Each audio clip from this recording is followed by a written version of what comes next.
Oshmabel had barely begun to recover from the devastation of the first wave when a new, more terrifying threat emerged.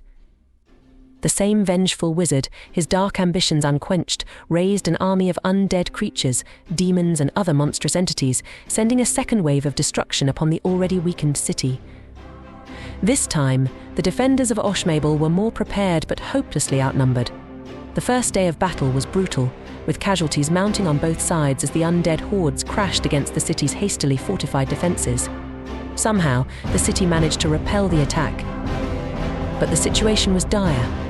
Every able-bodied citizen was called to arms, rallying to defend their home as the enemy prepared for another assault. As the sun rose on the second day, the defenders feared they would not survive another onslaught. Their fears were nearly realized when, at noon, the undead breached the city's defensive lines, pushing deep into the heart of Oshmabel. But just as hope seemed lost, salvation arrived in the form of the Novawind Expeditionary Force.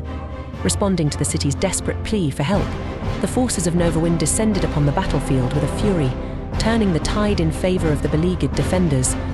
What followed was a battle even more brutal than the last, as the combined forces of Oshmabel and Novawind clashed with wave after wave of demons and undead.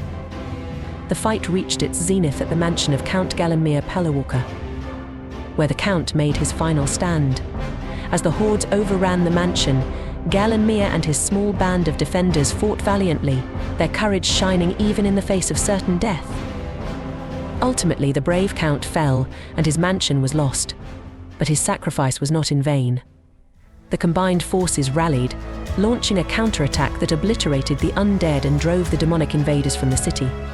The battle was won, but the cost was high. And the fate of Count Gallenmere Pelawalker remains a tragic tale, a story for another day.